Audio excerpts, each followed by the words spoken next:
Hey guys, KiwiSylveon, and I'm using my Yeti, so I'm gonna be iffy on my voice, but you see it in my mouse is on the screen. Why? Go away, mouse. You will disrupt everything. You will disrupt the awesomeness. This was literally released an hour ago, and it took an hour for my computer to download it because it's a dum-dum. It doesn't want Zakaru. Or Zaberu, as it says in the corner. Oh, I could tell that, why can I not think of her name?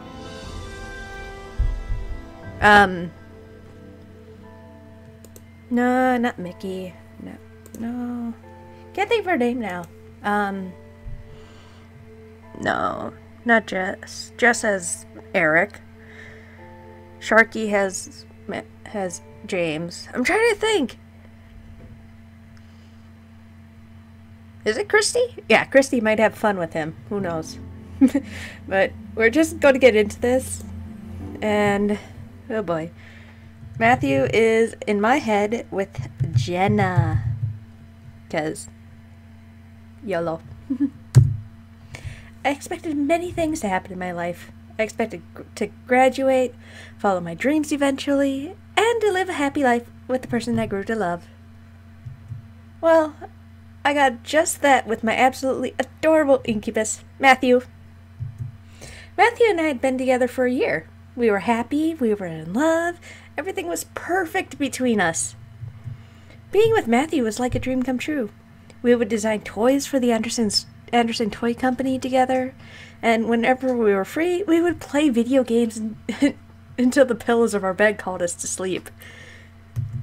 I always woke with a goofy grin and would go to bed as happy as a kid after a full day of fun. That was the joy that I got for being with Matthew. However, there were a couple times in my time with Matthew where life wasn't totally full of laughter. Simon! Get back here! Huh? Matthew! Simon, our dear pet of sorts, was always a handful and managed to add a little spontaneity to our days. Often he'd run around the mansion, exploring new nooks and crannies, and finding the little gems for his treasure hoard in his corner of the kitchen. However, sometimes that wasn't enough, and he'd start going after Matthew's things, making things disappear one by one underneath Matthew's nose. Being busy and distracted, Matthew would never notice until the amount of items missing piled into noticeable standards. And sometimes, it took a lot of theft to get Matthew's attention. Give that back, Simon! Matthew, wait! Hold on! What did he take this time? Usually I was able to help. For some reason, Simon imprinted himself on me, treating me with a fair amount of respect and obedience. Whenever it came down to getting something for Matthew from Simon, I was always the mediator between the man and the toy. This time, though, Matthew wasn't as eager to get my help. Huh? No, I got it. Simon! What? Before I could ask why, Matthew was off like a cartoon-like chase with Simon on the second floor. I had to take a moment to absorb what had happened. Did Matthew really say no for help with Simon? That was practically unheard of. Simon was like his mortal enemy of the house, now that Sam was gone. If anything, Matthew always called for backup just to even the playing field with Simon, as the little furball was known for not playing fair. And in my headcanon, I could see that Sam and Violet would be out of the house, and therefore Jenna and Matthew would not have their arch enemies. But they love each other. I stood there for a small second, listening to the distant sound of Matthew running around and crashing into things. Thanks to Simon, no doubt. Flabbergasted. To my dismay, Simon's antics and the odd change in Matthew's behavior didn't end there. At one point, it apparently grew to its worst. Matthew was baking again in the kitchen. The smell of sugar and vanilla practically invaded my senses as I walked into the room. I was more excited to see my incubus meticulously measuring out the ingredients.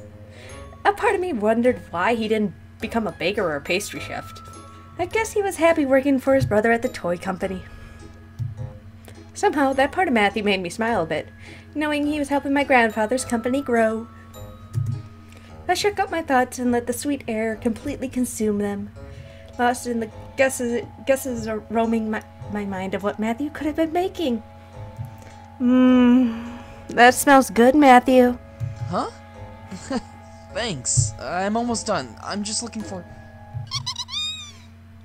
Ah! Simon!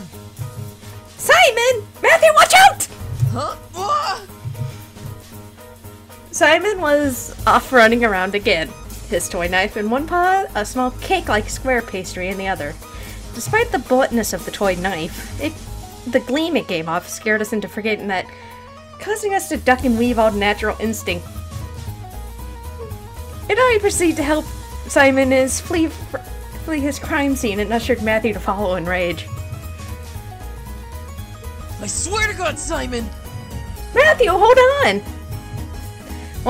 One arm on Matthew's urged him to stop and listen, despite the red flush that proceeded to paint over his face from the building anger in his body.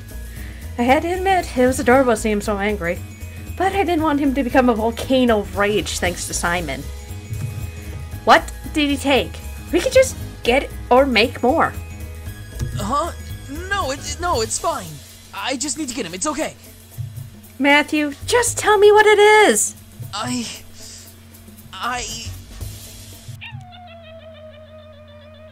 The fuck?!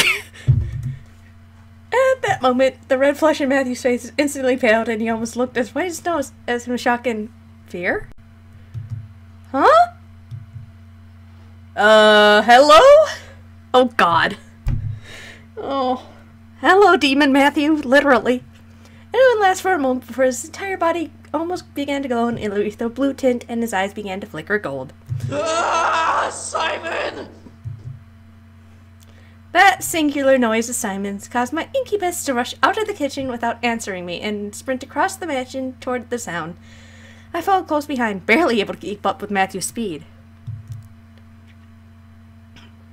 When we arrived out inside in the backyard, Matthew skidded to a stop, body completely frigid.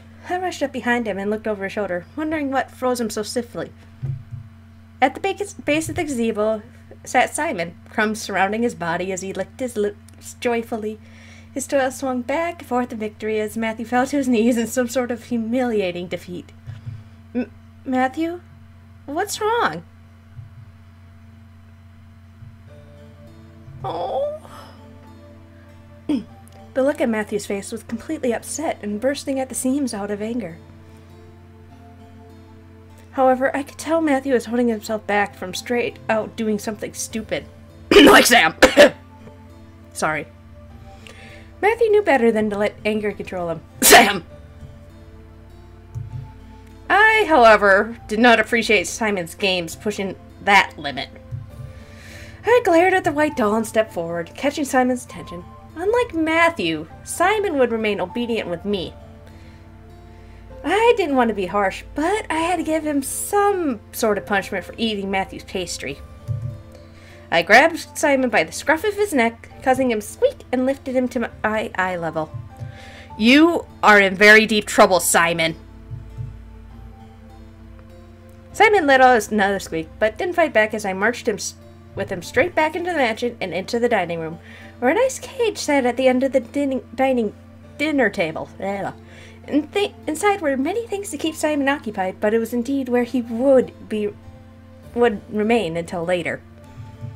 I opened the cage and gently placed him inside, quickly slipping my hand back out and locking the door so he couldn't escape. Simon looked at me with a blank expression before him was shrugging and hopping onto the hamster wheel inside. You're not coming out until Matthew said so, alright? Despite my question, Simon kept running on the hamster wheel, causing me to sigh and return to Matthew. Oh, poor Matthew, baby. Matthew had come back inside and was sitting on the steps of the grand staircase, still looking very down out about the situation. I grimaced and lifted his head slightly, almost heartbroken at the sight of his puppy eyes. Oh, Matthew. Hey, How about we go to the Pink Lady Cafe for a bit? My treat. Matthew remained silent for a moment before nodding and standing. He wasn't smiling yet, but at least he wasn't completely downtrodden. Fuck you, Simon. Ooh, nice. When we arrived, we ordered our favorite treats and sat at one of the tables. The cafe was recently renovated to look more modern and definitely showed in the decor. Despite this, Matthew still didn't look like he was feeling any better. Matthew, Simon's in his cage. It's alright now. Well, I mean, it is, but it isn't. What do you mean? Oh, come on, Matthew. Matthew bit his lip and dug a bit into his strawberry cake, refusing to answer. I could only press my lips together in irritation. What was Matthew hiding from me? Matthew? He lifted his head to look up at me. Please, tell me, what did Simon take from you? Another moment of silence passed before Matthew sighed and slouched back into his chair. What surprised me was his face brightening to a peach pink. That's... Huh? That's right. Matthew, I'm not understanding what you're saying. It's a ring, okay? It's a ring. A proposal ring. Say what? What? I found a gold ring in Simon's stash when he dug up trinkets from your grandfather's study, and it seemed to be the same size as other rings you have, and hey, maybe it was a family heirloom or something, so I wanted to use it in a cake to propose to you, but Simon apparently got mad that I took it, so he's been screwing up my plans, and... Matthew, hold on! Matthew's face was as red as a tomato at this point, but he looked up at me, digging himself into his shirt and sweater like a shy turtle. I could tell he was holding back from exploding somehow, but as he stared, stopping himself from rambling further. I myself was unsure of how to handle this. He wanted to propose to me? With the ring he found in the house? And Simon pretty much ate the ring, or he ate the cake pastry it was hiding in and hid it from me and Matthew. Still, Matthew wanted to propose. I couldn't help but hear my heartbeat escalate to a rapid tempo in my chest. I was beyond happy and joyful, and despite not being asked yet, and despite the situation Matthew was in now, I was more than excited for the future ahead. I felt my eyes begin to water as a smile grew on my face, stretching wide in pure joy. Matthew's eyes widened at the sight, and he strained up a bit in worry. Hey, are you okay? Matthew... I rubbed my eyes and face, trying to calm down from my ever-growing excitement. Matthew hadn't proposed just yet, and the surprise was in essence ruined, but I was beyond thrilled to know that we were going to take those steps in our relationship. As I lowered my hand, it laughed. I grinned at Matthew. I love you so much, Matthew. Matthew stared at me, completely dumbfounded. I didn't want to mention his proposal plans anymore, not wanting to ruin his day further, so I simply laid out my love, hoping he would understand my intent. I was willing to wait as long as it took for him to make things perfect. Matthew finally smiled and laughed a bit. I love you too. Oh my god! Sorry, it's so cute! Yeah, whoa! I almost fell out of my chair. Matthew, I think you... Oh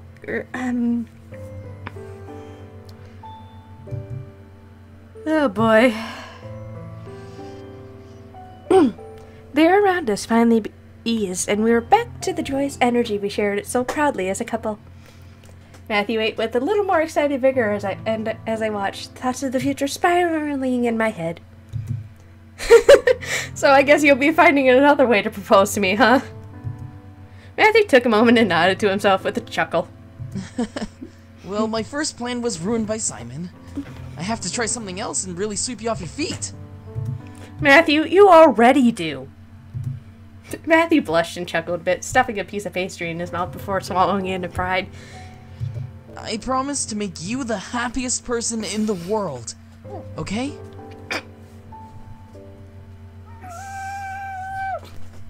Ow, my ears just popped. I know you will.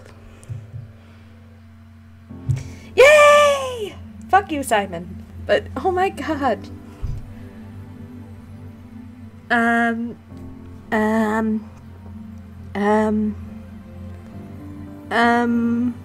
dead now. Goodbye. I am shaking. Oh my god, Matthew.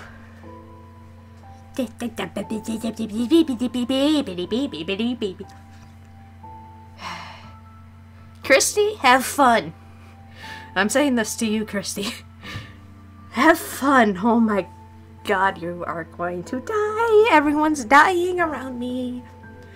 First, Madam died with James's issues, and then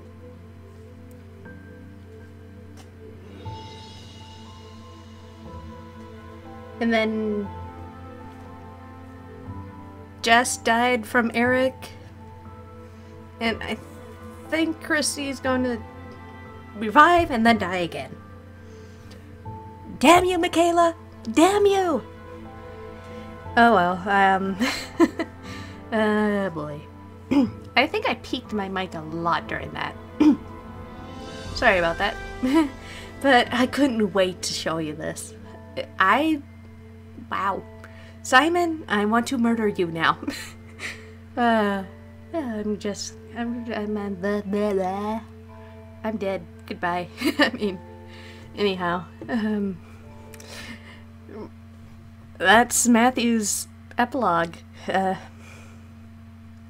can't even think because my brain's just spinning. Okay. Let's see if I can do this. That's his. Yeah, I can't even. I keep repeating myself.